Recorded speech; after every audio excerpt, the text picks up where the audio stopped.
I really want to go in this conversation, though, is because a friend of the show, Legend of Winning, posed this question. He says that it's just now hitting me that Indiana has done more for Halliburton in 18 months than Charlotte and Atlanta has done for Trey and LaMelo in their entire careers. Charlotte's not a debate. Atlanta's a debate. Atlanta's a debate. Charlotte's no debate. Let me lead this off. Let me lead this off and kind of paint the picture. Yeah, Charlotte, he's right. I think we got to start by looking at Indiana for the last 18 months. So he's talking about a year and some change. Mm-hmm. Is that Mathurin and Toppin and that's Jarris Walker, if I'm not mistaken. Yeah. Buddy. Tyrese himself. If anything, Buddy, right? Is that Buddy Hield? Or Buddy Hield was already there for a little while. Buddy Hield came with Reese. He came with Reese. He was in Sacramento. Yeah. Rick Carlisle. And this is in 18 months. this is in about an 18-month span. I mean, I would say. Well, hold on now. I'm not done. It's his turn. Yeah, it's what Skip say. It's my turn. You told me it was my turn. The fuck chap card. Because I gotta speak on my team, right? I let you speak on Anthony Davis when it's your turn, Damo. It's my turn. I fucking hate Skip, bro. We traded 5 first-round picks for a guy who is lighting up the trade talks right now, DeJounte Murray. We were 4 years too late to realize that Kevin Huerter wasn't it, DeAndre Bembry wasn't it, DeAndre Hunter isn't it, John Collins isn't it, Clint Capella isn't it, coach after coach after coach isn't it. It just seems so interesting to me. Now, the Hawks have physically done stuff, and I think you can make the case for the Hornets too. They have done stuff. No doubt about that. When we talk about the impact of the move and the thought process behind the move, I think that's where this conversation stems from. So they've done stuff. The Hawks have made a lot of little transactions. The fuck is the impact of these transactions is the real question. I place a card face down and I end my turn. I feel like for Atlanta, I mean, y'all at least saying you fall. No, I'm playing. Go ahead. I didn't even say anything. Undisputed. No, I would say at least for Atlanta, I would agree. Indiana has done more. I guess when you lay it out like that, yes, Indiana has done more than both of those situations. But I do feel like grouping Atlanta and Charlotte in the same is kind of disingenuous. Atlanta can hang its hat on it, build a situation where and anyone can say what they want about the run. They did get a conference finals. You had a good team. They've put better players around Trey than Charlotte's put around LaMelo. And situationally, I feel like the situation around Trey is better than it is around LaMelo. I just feel like it's kind of bad to put both of those teams in the same bubble. Is that true? Yes. What?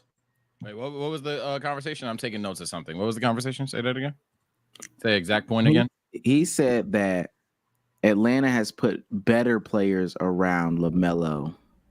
Around Trey than Charlotte has LaMelo. I'm going to let the cat out the bag. I am actively going to help everyone find that out. I was literally going through transaction history and noting it. So continue.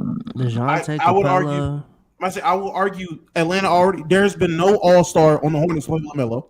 No all-star. DeJounte made an all-star last year. So that's one right there. Secondly, a guy like Clint Capella, he trumps who? The best center LaMelo has played with to this point is Mason Plumlee, Mark Williams. Mark Williams might be the best center he's had so far in his career, his young career. Because Dwight was the Kemba years. So yeah. LaMelo's got Terry Rozier. He's okay. He's had Terry Rozier. I just want to shout out Terry Rozier. Trey Young got Bogdanovich. There we go. No, I'm just saying. Kevin Huerter Rozier isn't a 24 point per game scorer this season. That's what I really want to get it. But no one knows. No. I get that, and I know he's that level of a scorer. But it's crazy because no one expects Terry to be averaging 24. When they hear it, they're like, "Oh, that's wild." Okay, yeah, sure you did, T. Roro. I feel it. I know you did. So you care about him. A lot of people realize he had 20 points per game last year. That was the most. Stop.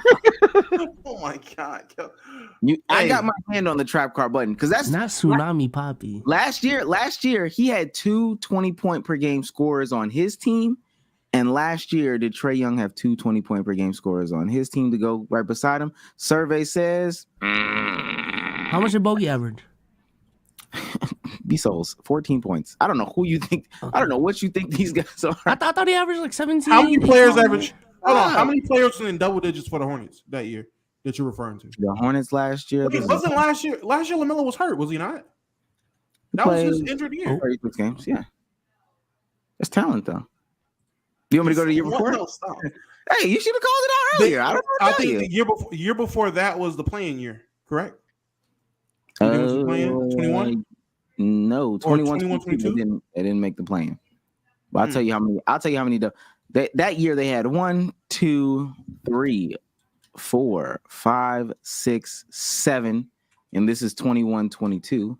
And then for the Hawks, they had 7. Yeah, they had 7, and then 21, 22 for the Hawks. They had 1, 2, 3, 4, 5, 6, 7. This don't count. No, what do you mean it don't count? What don't count? Because Cameron Oliver played 2 games. Fuck Cam Oliver. Yeah, that's what I'm saying. It's some people on here. What do you? Nah. It's fuck Cam Oliver for total different reasons. Chad, if you know. Cam Reddish played 34 games, so he's also in this conversation. So he had Trey had less. If I'm not mistaken, I count this right. Trey had less. Shut up, Souls. Trey had less. Bro. Trey had less. Trey had less double digit. And that year, scores. There is 1, 2 with John Collins playing 54 games. I think this might be that's not the year John Collins traded him. 3, 4, 5. Cam Reddish would make 6, but he gets traded. Danilo Gallinari will be 7, but he also I don't think he does. He played there. He played there. What are we doing? Okay, then Clint Capella makes 8. So that's one more. I'm trying to see how many wins did the Hawks have that year. Keep going though. Because we stuck on this. I want to. Keep going on what? The point about. I would just say that Atlanta is a better situation than Charlotte has been throughout their career, and it's not like Trae Young's been in the league since 2013 or some shit. It's only been probably 2 years before LaMelo, a year before LaMelo. 2 years since 2018 draft. So I mean, situationally, Atlanta has always been a better destination than Charlotte. Charlotte's just been a shit show, like a legit shit show. Like at least the Hawks have certain peaks. They still been a playoff team. They still been a bit competitive. Charlotte's just been shit. I don't know, man. I think Atlanta's front office gets too much slack, man. Oh my God, y'all are tripping. Hey, we're I about don't to find know. out. Because I feel like sometimes in life, right, you just make certain moves that like, oh, it makes sense, you know? And I think everything has a certain probability to it, certain chance of happening. And I think some of the moves that Atlanta made, 70% chance hit rate. Name it. You got to name it. The DeJounte Murray trade. How did that make sense? Trey, they were looking for a 2 next to Trae Young. DeJounte Murray averaged like 28 and 7 and 2 steals the year prior. You know? Maybe Trae and he was also known as a defender. So Trae, DeJounte together, so it made sense. If you're a paper watcher, you're specifically speaking from a paper watcher perspective, right? No, not necessarily. So from a film watcher perspective, I don't think you would have thought that made sense. And to be quite fair, I'm not. Yeah, no, actually doesn't make sense. Well, because they needed a secondary playmaker, from my understanding, right? And he was supposed to bolster their defense to a certain degree. This isn't even necessarily one of the worst moves to talk about in this thing. So I don't even want to hold you on that point. But if you were paper watching, I guess that made sense. What's another move that made sense? I think acquiring Clint Capella made sense. I know that was after, not after 2021, but that made sense. Paper watching again. Okay. Again, the whole point is go ahead, keep going. On paper. Okay, John Collins. I thought he was Trae Young. Before Trae Young. Okay. Drafting Kevin Huerter. That's part of the front office, drafting people. DeAndre Hunter, drafting him.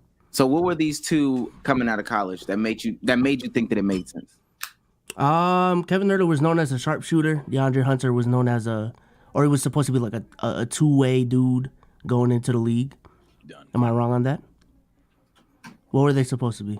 Kevin Herter was a shooter, but he was a 0 on defense, and then also DeAndre Hunter was a team defender. But this is also somebody that we traded picks up to get. So like we moved around draft picks to make it work. And somebody that high, you're not drafting a team defender to be that fourth pick guy. And then Kevin Herter, if we're supposed to be making a Warriors, because that's what they said at the time, we're supposed to be making a Warriors East, to draft a 0 on defense, but not also an off-ball guy, that also doesn't make any sense. Kevin Herter wasn't an off-ball guy. Am I tripping? Not in Atlanta, no. All right. Even in college, no.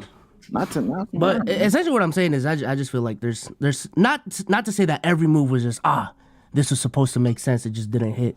But I feel like sometimes in life you just take certain risk, and it's a 70% chance it was gonna make sense and be in your favor, but you land on that 30 and you're cooked. So I just don't think they're that bad. That's no disrespect. You don't watch you don't watch college basketball. You don't watch a lot of the teams that we're talking about on a day-to-day basis either. So like on paper, a lot of these moves do make sense.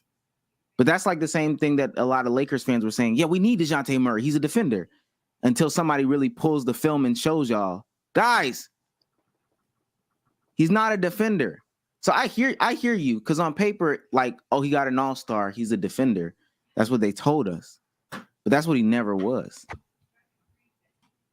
Again, the defense, if you expected DeJounte Murray to be a DPOY, carry the defense type of player, I thought you were bugging. I never thought he was going to be that. But he was still, for a lot of people, and I think it made sense, average at the very least to a slightly above average defender. Am I wrong on that assessment? When y'all traded for him? Oh, that's to have what those expectations? No. That's what they thought. And they thought he could guard 2s and 3s. He can't guard 2s and 3s. He can only guard 1s. So those are just wrong expectations to expect DeJounte Murray to be an above. Okay. That's fine. But even from a position, on any other position that's not a point guard, yes. Okay. And then from the secondary shot playmaking perspective, was that not also expected from him, and did he not fulfill that role as well? That wasn't a bad expectation, but it was also, I guess you should have understood that those numbers were inflated because he was the only thing in San Antonio. Okay, that's fair.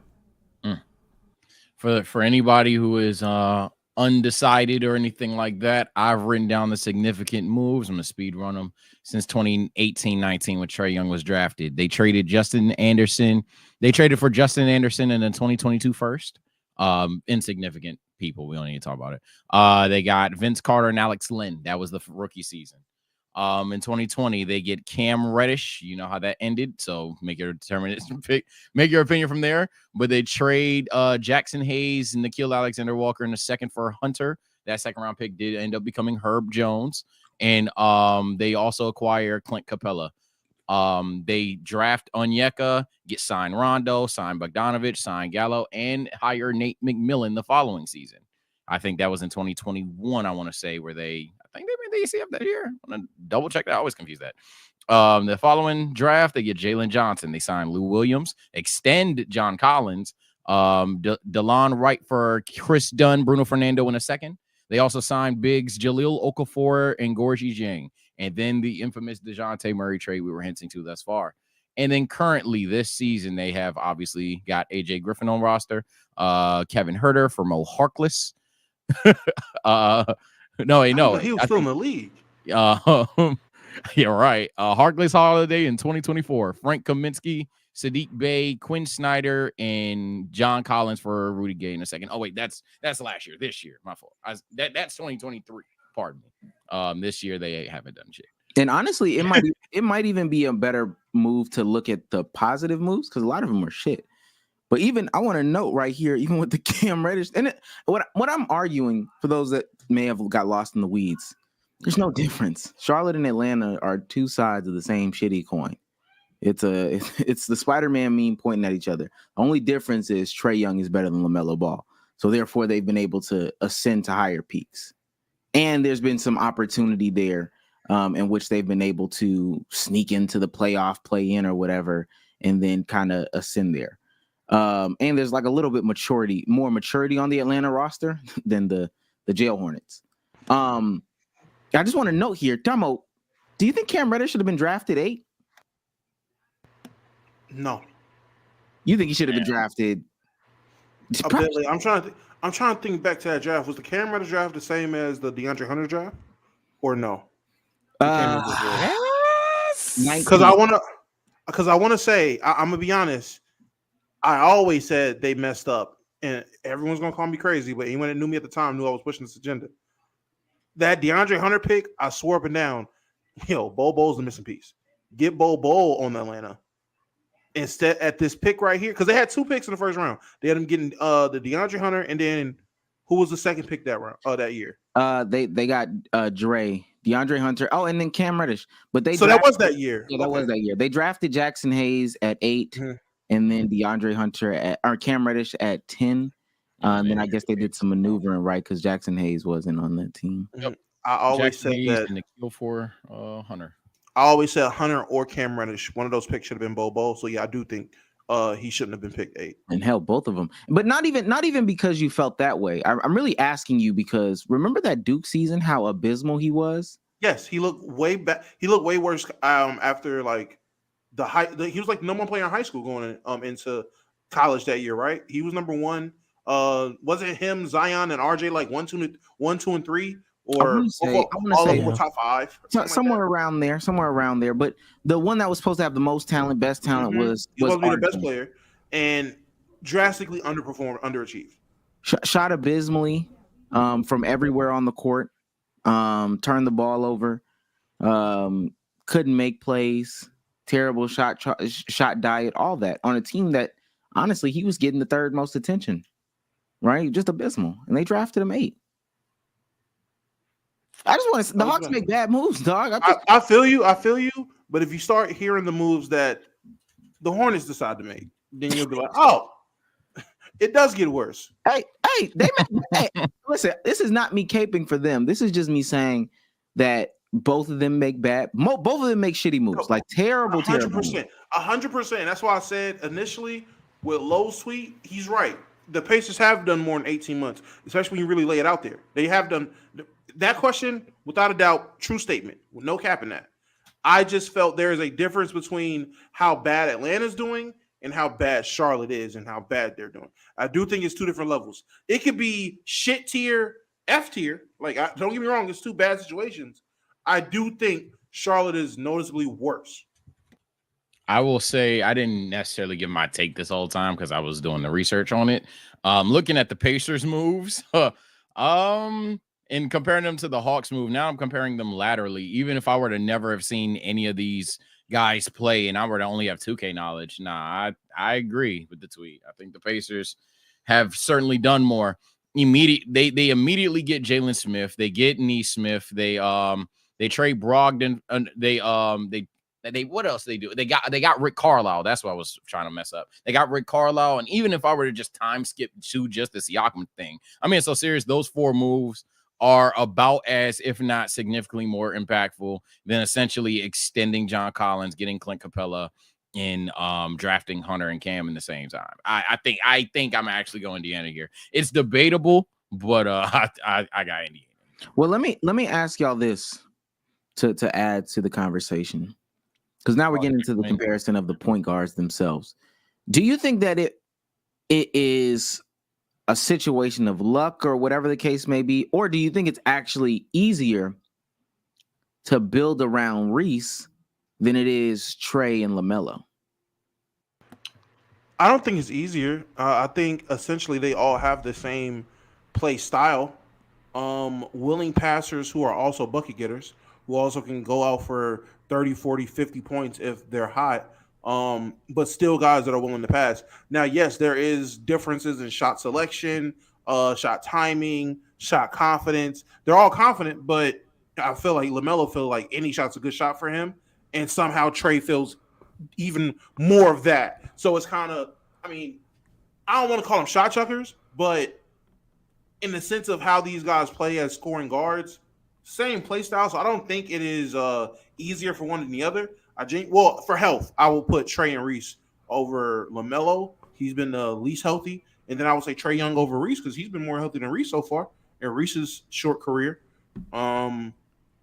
That's really the only difference. Other than that, is straight management of assets and talent and assessing draft picks and trades and all that shit. Yeah, no, I'm not giving the Hawks any excuse. Both, if not all three of these point guards, you have to if you were to try to prove B. Souls wrong or Becky Hammond wrong or any person that doesn't have the point guards being successful thing, you would have to make teams with significant defense at 2 through 5. And these teams have not, outside of Indiana, these teams just haven't even attempted that at all. The Hawks especially, they've doubled down on offense routinely.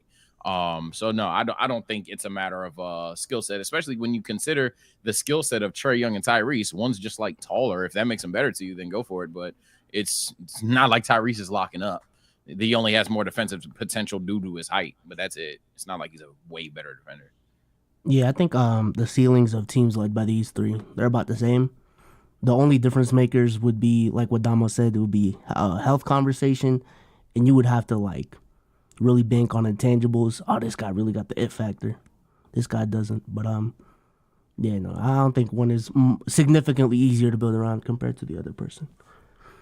I think in part of the conversation, to me, I mean, let me say this. I think that all of them have their faults. Like, I think LaMelo, and I hate to sound like an old head here, just doesn't take the game seriously. I don't think it does either. Like, he just... I've been had that, but I was called a hater, but I was like, yo. I mean, he'll get it one day. But oh, no, I did. I watched the Hornets Heat highlights the other day, and it really wasn't highlights. It was all his shot attempts, and I was just like, I was not blown away, but I was like, man, he plays like he's still currently at Chino Hills. Trae Young defense and, you know, his involvement in the game sometimes. What's it called? And then for Tyrese Halliburton, the little no-look passes. I just said I'm tired of that. But nonetheless, what I'm saying is, I think that through all their flaws and all that stuff, I think that this is more of a testament to the conversation that we were having a minute ago, last pod or whatever, to what truly like a competent organization can do and will do versus what an incompetent organization. We talked about the trades and stuff that they made and the players and coaches and stuff that they've shuffled. We also forgot about the organizational shifts that they've had. The Hawks have also ran through like, I want to say 3 coaches. No, not coaches, GMs. Oh, yeah. I think that's also true too. They've gone through 2-3 GMs since Trae's been there. I think I want to say ownership switched hands one time as well. Check that. I'm pretty sure. They've gone through executives like Landry Fields, Knicks Landry Fields, shooter, 3-and-D guy, early 3-and-D guy. He's our executive now. But that was off of what's buddy that was the I see Travis and Landry. Yeah, Travis and Landry. You had 2. So he's had 2 and he's been in the league in what, 5 years now? Landry or Travis? No, Trae. Trae's been in the league 5 years. Oh, Trae, yeah, Trae been here 5 years. You had 3 coaches, 2 GMs, or 2 executives. That's 2 different philosophies as to how to build a team. What consistency, what direct, like, and it takes more than just that time in order to go forward with a plan, especially when you're talking about building a program and stuff like that. The instability. Now, and you got to make the right decision. The Pacers came in and seemed to make the right decision the first time, and it just took off.